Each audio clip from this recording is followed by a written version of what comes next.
prisistatyk, koks tavo vardas? Aistė. Pavardė? Grušnytė. Grušnytė. Aistė Grušnytė, gražu. Kokioje mokykloje mokais? Vilniaus jėzuitų gimnazijų. Wow! Kelintoje klasėje mokaisi? 7.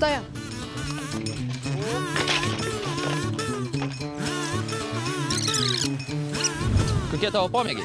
Mėgstu klausytis muzikos, skaitau knygas, geografinės, dažniausiai istorinės. Groju pianinu, žaidžiu tenisą. Kokias kalbas moki, Aistė? Lietuvių, anglų, prancūzų ir vokiečių. Oho, šaunuolė. Versk. Žiūrėk, kodėl mes šiandien viską verčiam? Meluoja, Aistė, mes šiandien viską verčiam. Mėly žiūrovai, todėl, kad pirma profesija yra vertėjas. Verčiam jau nedaug, jau greit versis. Esame prie vertėjos Agnės darbo stalo, kuris, turiu pastebėti, visai yra neapverstas. Kaip čia yra Agnė dabar? Dabar vertėjai versdami naudojasi kompiuteriu, todėl nebėra tų krūvų popieriaus lakštų. O kaip vertėjai versdavo prieš atsirandant kompiuteriams? Daug popierių netvarkos? Anksčiau popieriaus lapų būdavo daug daugiau, nes vertimas būdavo rašomas spausdinimo mašinėlėmis ant popieriaus lapų. Vertėjai būdavo apsikrovę žodynais, ieškodavo nežinomų žodžių tenai, todėl iš tikrųjų popieriaus lapų krūvas būdavo didelis. Turbūt todėl, kad seniau buvo apsivertę, dabar ir vadinami vertėjais. Nesvarbu. Agne, kokia yra vertėjo darbo diena?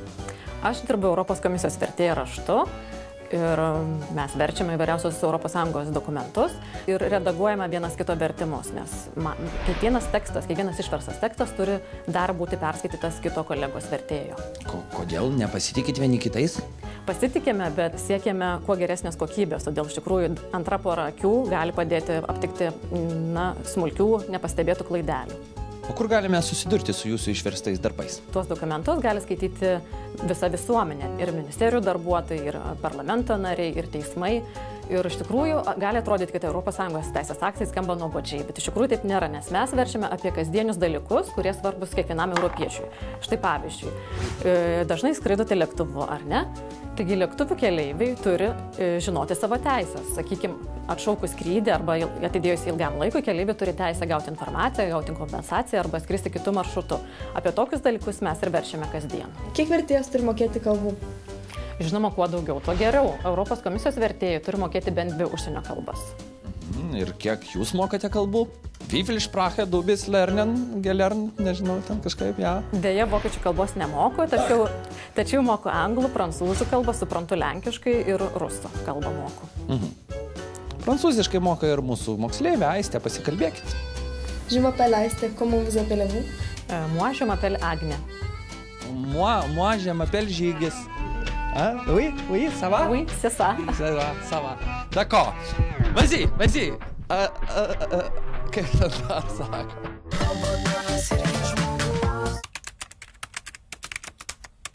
Lenk medį, kol jaunas. Bend the tree while it's young. O štai mūsų robotas sako Polish wood while young. Polish wood while young, kas galėtų reikšti lenkų malką, kai jauna. Agne, apsidairykim, prie daugumos šitų prekių yra prikišę nagus vertėjai. Ar tiesa? Taip, tiesa, nes vertėjai išverčia prekių pavadinimus ir jų aprašus, kad vartotojas pirkdamas galėtų suprasti, koks produktas ir kam skirtas. Papasakokite apie savo karjerą. Ar jums yra tekę versti panašius užrašus? Ne, tokių prekių prašų man nėra tekę versti. Baigusi studijas universitete, kurį laiką dirbau vienoje iš ministerijų vertėja, o paskui tapau Europos komisijos vertėja raštu. Klausykit, Agne, čia net kai kurių lietuviškai žodžių aš nesuprantu. Kaip su tais specifiniais žodžiais? Vertėjai labai protingi? Tokiais tampa tikriausiai, bet jiems į pagalbą atskuba specialistai, ekspertai ir žinoma žodynai, specializuoti žodynai. Ką versti yra sunkiausia? Turbūt tai priklauso nuo žmogaus ir jo pomėgių. Vienam literatūrinė knyga gali būti neįveikiama užduotis, kitasgi baidosi techninių tekstų. O kokių ten yra rūšių vertėjavimo? Galime kalbėti apie vertėjus raštu, tačiau yra ir vertėjai žodžiu. Jie verčia nuosekliai arba sinchroniniu būdu. Sinchroninis vertimas reiškia, kuomet kalbėtojas kalba, o vertėjas tuo pat metu verčia į ausines. O tai tokie vertėjai jau asai, jie turi labai gerai išmanyti kalbą, nes jie negali greitai pasižiūrėti į žodyną, greitai atsiversti kažko kompiuteryje. Taip, iš tikrųjų, vertėjas turi viską nešioti savo galvoje, kai verti. žodžiu, nebeturi laiko naršyti internete arba vartyti žodynų. Turi turėti greitą reakciją ir sugebėti sureaguoti ir greitai išversti tai, kas kalbama. Todėl kartais kažką gal ir numuilinam, ar ne? Na, tikriausiai būna visko.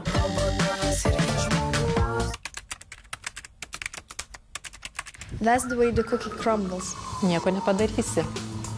Nieko nepadarysi, tai paprastai, ne? Nu, nieko nepadarysi, o štai ką sako mūsų vertėjas. Tai būdas slapukas trupiniai. Agne, prisipažinkit, kiek knygų esate išvertus? Nei vienos. Pervertus tai nemažai. Taip, tikriausiai 100. O kas verčia knygas, jeigu jūs vertėjai ir nei vienos knygos neišvertus? Knygas verčia literatūros vertėjai. Pavyzdžiui, poeziją dažnai verčia patys poetai, lietuvių poetai iš užsienio kalbų. O kaip su kino filmais? Jos irgi verčia vertėjai? Taip, kino filmus verčia taip pat vertėjai. Kino filmų vertimas yra dar viena vertimo rūšis. O turite tokią profesinę lygą, kad žiūrite filmą, skaitote titrus ir galvojate, net taipgi čia išversta. Iš tikrųjų tokią profesinę lygą turiu, bandau nuo jos atsiriboti, bet ne visada pavyksta.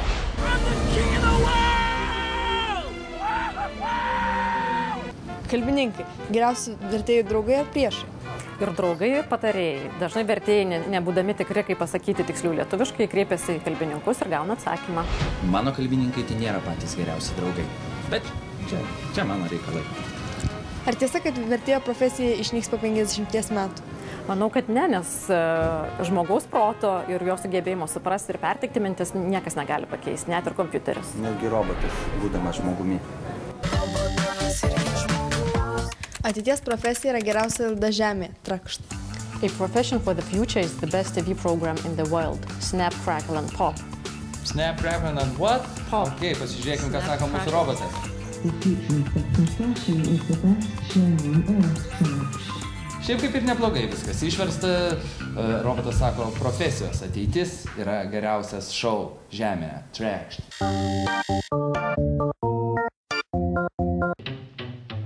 Agne, jūs tokia rimta vertėja, tai turbūt meniu irgi neverčiate. Ta prasme, lašišieną, ten kiaušiniai su bekonu, tai tikrai ne jūsų darbas. Ne, komisijoje neverčiame tokių tekstų.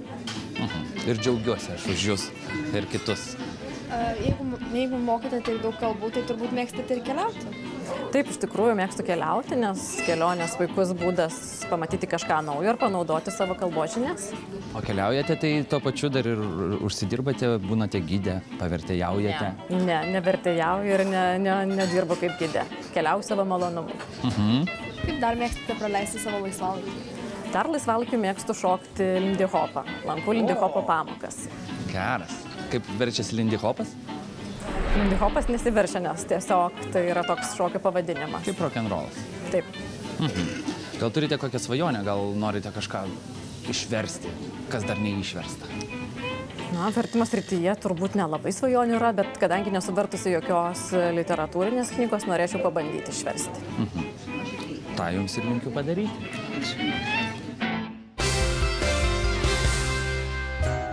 Būsimieji vertėjai turėtų rinktis užsienio kalbos studijas universitete ar kolegijoje. Anglų filologijos studijas kviečia rinktis Vilniaus, Vytauto Didžiojo, Lietuvos edukologijos, Klaipėdos, Šiaulių universitetai. Kolpingo ir Kauno kolegijos abiturientams siūlo verslo anglų kalbos studijų programą, Klaipėdos verslo aukštoji mokykla ir Vilniaus verslo kolegija vertėjo referento studijų programą. Universitetuose studijos trunka 4, kolegijose 3 metus. Vilniaus universiteto filologijos fakulteto vertimų studijų katedra vienintelė Lietuvoje turi akredituotą vertimo programą. Ja baigusiems studentams suteikiama teisė lankyti akreditacijos testą, kuris yra būtinas norint dirbti ES institucijose. Už ES struktūrinių fondų paramą, kuris skiriama per Švietimo ir mokslo ministeriją, Vilniaus universitete kūriamas vertėjų rengimo kompetencijos centras. Metodinius seminarus veda užsienio lektoriai, studentams organizuojamos stažuotės vertėjų rengimo centruose užsienyje. Taip ruošiamasi 2013 metams, kai Lietuva pirmininkaus ES.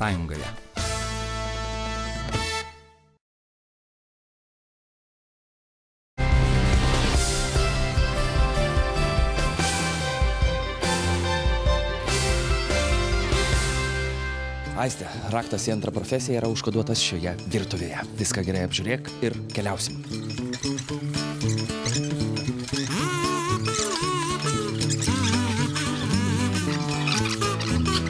Suvirintojas? Ne, Pas Virantą Gintautą mes buvome pirmoje laidoje. O šiandien apsidaryk aplinkui. Keliausim pas Baldžių. Esame baldininko Daliaus kabinete, kur ko gero viskas padaryta jo paties rankom. Ar aš teisus, Daliau? Dėl to, kad padaryta mano rankomis, tai tikrai ne. Tai reiškia, padaryta mūsų kompanijos meistrų. O ką veikite jūs? Daugiau galvojate galvą ar dirbate rankomis? Aš esu dizaineris projektuotojas. Kaip ir tai atsakytų jūsų klausimą, kad aš dirbu daugiau galvą negu rankomis. Bet tenka dirbti ir rankomis, ir kojomis, ir visai kitaip. Kaip atrodo jūsų darbo savaitė? Taip, ką veikiate?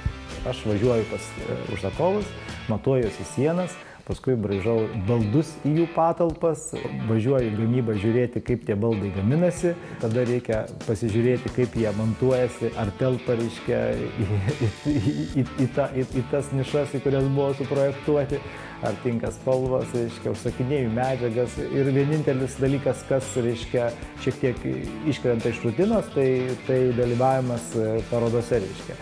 Daliau, esate verslininkas. Kaip gimė ši verslo idėja? Iš meilės baldams ar tiesiog verslo idėja, biznis? Čia prasidėjo viskas taip, kad aš mokiausi Dailės akademijoje dizainą ir mano, reiškia, specializacija buvo baldai. Ir taip viskas, reiškia, žingsnis po žingsnio išsivystė į tą gamybą, kokią mes turime dabar. Bet pats daug prisidedate prie savo verslo, ne taip kaip kiti verslininkai, tik rodo pirštu ir visi viską kitą daro. Aš visada ginčinuosi su tais, kurie sako, kad aš esu verslininkas. Aš nesu verslininkas, aš esu baldininkas, ta prasme, baldininkas, amatininkas, dizaineris. Minėjote, kad dalyvaujate parodose, bet matau net kažkokį apdovanojimą gavę. Apie šitą baldą papasakokit daugiau, nes tikrai atrodo neblogai. Čia yra virtuvė. Nors, reiškia, kad yra virtuvė, tai turbūt išduoda tik tai, reiškia, plautuvė. O, aš ir galvoju, nėra rankenėlių, kaip čia viskas vyksta. Viskas yra, reiškia, automatizuota. Ar baldai turi savo madas? Taip, be abejo. Kas dabar madinga? Dabar madingi visokie užapvalinti baldai, visokie baldai kampuoti, bet labai, reiškia, nupjaustyti aštriais, reiškia, keistais kampais. Baldai, kurie yra ryškiai žali arba ryškiai geltoni, nes baldų mada seka paskui drabužių madą ir tai kokiamis, reiškia, spalvomis vaikšto, reiškia, apsirengusios merginos, tokiomis pačiomis spalvomis mums tenka dažyti baldus. Gal pajudėkime, nes jau balta, kur dairaisi, einam toliau pasižiūrėsim, kas čia dar kur parodoj kokioj dalyvavo. Iki šiol girdėjau tik apie šunų parodas, o dabar pasirodo dar ir baldų yra. Būna ir baldų parodos, ir dizaino parodos.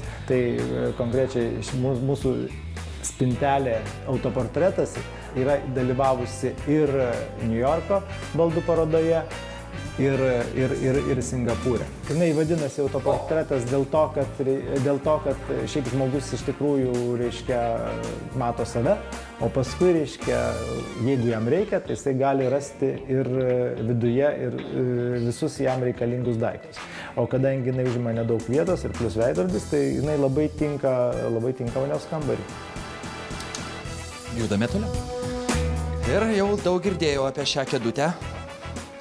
Tai yra? Tai yra kėdė. Tai yra kėdė, kuri vadinasi pirst.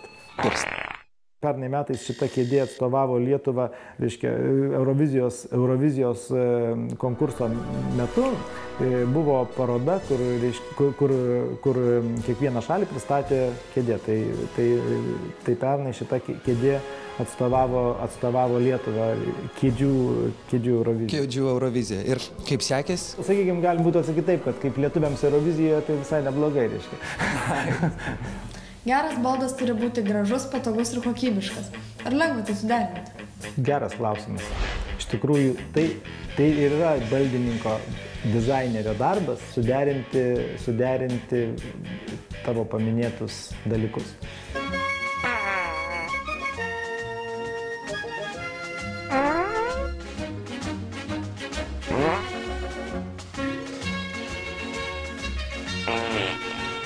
Esame vietoje, kur gimsta baldai. Daliau, kokių profesijų žmonių galime čia sutikti? Nepatikėsite, bet staliai baldininkai. Ar vieną baldą gamina vienas žmogus, ar darbą dalyjatės? Tai priklauso nuo baldo sudėtingumo. Bet jeigu yra galimybė, visada stengiuosi, kad baldą gamintų vienas žmogus nuo pat pradžios iki galo ir pats jį sumontuotų pas klientą, nes tada gaunasi kaip ir vardinis baldas. Tada žmogus daug atsakingiau tą darbą atlieka ir pats būna galų gale labiau patenkintas rezultatu, nes viskas yra jo rankose. Kas čia, Daliau, per gulščiukas? Šitas daiktas yra formatinės pjaustymo staklės, pagrindinis dirbtuvių įrankis. Juo plokštės yra supjaustomos į baldinės detalės. O vėliau gimsta baldas. Taip, o paskui iš detalių surinkinėjamas baldas. O jūs pats mokate gaminti baldus, na, pavyzdžiui, šlifuoti, obliuoti, kažką pjaustyti ir netgi su šitom staklėm? Aš nepasakyčiau, kad aš moku gaminti baldus, nes mano meistrai tą daro daug kartų geriau. Bet esant reikalui, tikrai ne taip greitai, bet galiu pasigaminti atskiras detalės ar ir nelabai sudėtingą baldą. Aš jas liečiu ir jos taip šauniai juda. Gal galime mes ką nors čia pagaminti greitai? Taip, galim pabandyti kažką tai paimprovizuoti. Mat reikia vaikams 2 aukštės lovos sūnums.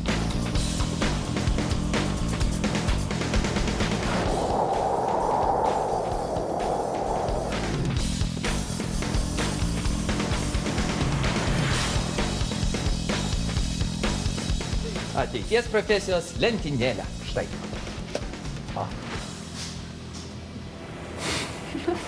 Daliau, kur semiatės įkvėpimo, einate į mišką, nerate po vandeniu?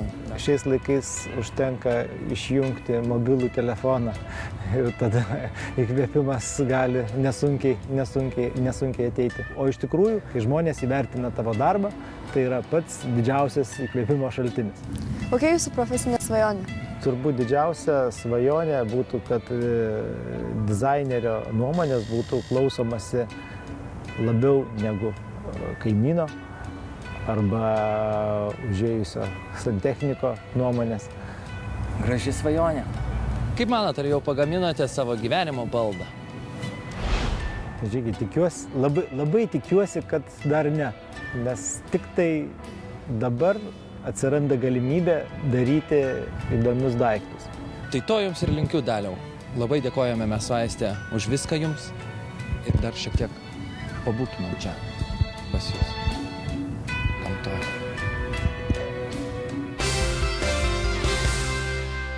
Baldų konstrukcijos, gamybos technologijų, braižybos, dizaino pagrindų galima išmokti profesinio mokymo mokyklose. Per 3 metus įgyjimas vidurinis išsilavinimas ir profesinė kvalifikacija. Mokymo naujovė – sektoriniai praktinio mokymo centrai. Pirmasis Lietuvoje neseniai atidarytas medienos technologijų ir baldų gamybos inovacijų praktinio mokymo centras Kaune, statytas už ES struktūrinių fondų paramą, kurią skyrė Švietimo ir mokslo ministerija. Šia ypač modernė mokymo baze naudosis ir kitų Lietuvos mokymo įstaigų moksleiviai ir studentai. Baldžiai gali dirbti medžio apdirbimo bei baldų gamybos įmonėse, vadovauti grupės veiklai arba steigti verslo įmonę. Siekiant toliau plėsti žinias, galima studijuoti aukštojoje mokykloje. Šiandien ateities profesijoje 2 profesijų atstovės smagiai žais atstovaudamas savo profesijas. Prisistatykite. Labas, aš Raimonda, studijuoju Vilniaus dailės akademijoje, baldų dizainą. Kiek laiko? Kodėl? Jau 4 metai. Ir kaip? Įvairiai visko būna. Nemiegu naktų ir panašių dalykų, bet šiaip smagu. Liuks. Eglė? Sveiki, aš esu Eglė. Labas, Eglė. Vertimo iš anglų į lietuvių arba iš lietuvių į anglų kalbą studentė. Kelintą kursą? Jau 4. 4 vertimo? Ne, 4 kursą. Supratau. Kodėl vertimas? Kaip čia taip? Taip jau atsitiko, kad mokykloje turėjau labai gerą mokytoją, įsimylėjau anglų kalbą. Štai todėl aš studijuoju vertimą. Šiandien žaidime nereikės nieko versti, nebent štai šį laikroduką ir be abejo nereikės kurti baldų. Studenčių tikslas mums su Aiste kuo greičiau išaiškinti 10 žodžių, kurie tampriai susiję su jų profesija. Pirmosios pradeda Aiste su Egle. Pasiruošusias? Taip. Aš pasiruošęs, verčiu laikroduką, važiuojam. Toks žmogus, kuris parašo kažkokį kūrinį, jis yra to kūrinio. Rašytojas, autorius. Tai yra toks popierėlis, sakykime, kurį mes pasirašome. O dokumentas? Taip. Tai yra tokia kalba, tautos kurioje valgoma varlės. Taip, kai žiūri filmą, tokios raidytės titrai. Toks susitikimas, sakykime, mokslo žmonių, kuris gali trukti visą dieną. Konferencija? Taip. Yra tokia sostinė ir tokie kopūstai. Briuselis. Tokia stora knygas daug. Enciklopedija. Ne, kalbai. Žodynai. Taip. Bet kokioj knygoj yra žodžiai, ar ne? Žodis, sakinys, pastraipa. Ir kai yra daug pastraipų, tai yra... Tekstas. Aha. Pradžia žodžio yra panaši į tokį mokslą, sakykime, kurį atstovavo Plutonas, Aristotelis. Aha. Filologija. Taip. O, kaip tik ir laikrodukas ištekėjo. Bet šiaip tai viskas labai gerai. Kągi, pažiūrėsim, ką mes galėsim čia dabar parodyti. Popieriaus lapas su nupaišytom schemom. Grafikas. Ne. Pamiršau, užkrito. Architektai daro tokius... Brėžinius. Vienaskaita? Brėžinys. Iš ko padarytas Stalas. metas? Stalas. Iš medžio. Medis. Bendrai. Kaip žaliava, kaip metalas. Yra projektavimas, bet yra panašus žodis, sinonimas. Kai, pavyzdžiui, Lego. Konstravimas. Taip. Maždaug metro aukščio spintelė. Komoda. Visi menininkai labai laukia ko? Kalėdų. Mūzas. Įkvėpimas. Teisingai. Baldukas. Mano specialybė. Dizaineris. Dizainas. Taip. Tam tikra kažkokio dalyko gaminimo. Data. Ne. Būdas, bet kitaip. Technologija. Taip. Įvykis, kuomet yra eksponuojami darbai. Kažkas parašė kažką, kad gautų kažką ir įvykdytų kažką. Bet po to būna kas nors. Kažkas kažką, kad būtų kas nors. Taip. Tai yra panašiai kaip... Sakyk, kalbėk. Negaliu. Man atrodo, mes jau ar taip pralaimėjome, tai galime ir pasiduoti. Na, pasižiūrėkime, kas ten per žodis ir dabar atsidusime garsiai. Aš negalėjau jo paaiškinti, nežinau kodėl. Tai yra projektas. Reikėjo sakyti tas, kur filmus rodo. Projektorius. Oi. Nieko tokio. Ir šį kartą laimėjo Aistė su Egle. Pasiplokim jom. Ačiū šiai nuostabiai spalvotai vietai. O dabar pirmasis turas baigėsi, žengėme pas Saulių. Well, Saulius, nice to meet you again. Could you say for me and for Aiste, is the profession of the translator currently in demand? Ar vertėjo profesija yra paklausi darbo rinkose? Taip yra. Yes, it is. Thank you. Ačiū. Na gerai, Sauliau, plačiau šiek tiek lietuviškai. Vertėjo profesija be abejo paklausi. Ypač visokių keistų kalbų. Na, keistų mums, nes pripratę, kad versti kažką reikia į anglų kalbą, į vokiečių, bet vis daugiau žmonių šitas kalbas žino. Dėl to labai paklausus yra visokių skandinavų kalbų vertėjai, kiniečių kalbų vertėjai, japonų. Kur lietuviai jas vadina paukščių kalbomis? Lietuviai daug kalbų vadina paukščių kalbomis. Tas tiesa. Koks galėtų būti vertėjo atlyginimas? Kiek uždirba. Visiems svarbiausia, kiek kas uždirba. Vertėjai uždirba irgi, nuo labai nedaug iki labai daug. Ypač daug uždirba tie vertėjai, kurie verčia sinchroniniu būdu, tiesiogiai iš karto ir be abejo iš retų kalbų. Tai yra ypatingai reta. Dėl to jų atlyginimas gali būti net iki 6000 litų. Paprastas vertėjas vertimų biure, tai jeigu nepyksta vertėjai už žodį paprastas, uždirba apie 1500 iki 2000 litų. Ok, thank you. Taip pat šiandien, Sauliau, buvome pas Baldžių. Kokios perspektyvos šiame darbe? Su perspektyvomis yra keblu. Šiandien Baldžiai turi žymiai mažiau darbo, negu turėjo prieš keletą metų. Tačiau, sakoma, yra gandų, kad į Lietuvą ateis stambių baldų prekybininkų. Ir tada galbūt to darbo padaugės. Tikiu, kad taip ir bus. O kiek uždirba baldininkai? Manau, kad turėtumėm kalbėti apie visus specialistus, kurie dirba gamyboje. Ten atlyginimų lygis yra labai panašus. Apie nuo, sakykime, 1200 iki 2500 litų. Turiu tau aktualų klausimą, kuris rūpi visiems. Kaip planuoti savo išlaidas? Žinai, norint planuoti išlaidas, pirmas žingsnis yra elgtis taip, kaip elgėsi mūsų senoliai. Tai yra, jie pirmiausia skaičiavo, kiek jie išleidžia. Jie žymėdavo kiekvieną savo išleistą centą. Ir tai labai padėdavo jiems planuoti tai, kiek jie gali išleisti ateityje. Ir dar, kaip bebūtų keista, net jeigu uždirbi labai nedaug, vis tiek būtina yra taupyti. Nors truputuką, bet atidėti. Ir žinai, kas dar svarbu? Ne vien tik tai galvoti apie tai, kaip taupyti arba kaip suplanuoti. Be abejo, labai svarbu galvot, kaip kuo daugiau uždirbti. Na ir pabaigai, Sauliau, norėčiau užduoti dar vieną klausimą. Kiek tiksliai uždirba ekspertai ir ar tai yra paklausi profesija? Apie tai, Žygi, aš tau būtinai papasakosiu kitą savaitę. Sekmadienį 17:15. Per Lietuvos televiziją! Laidą remia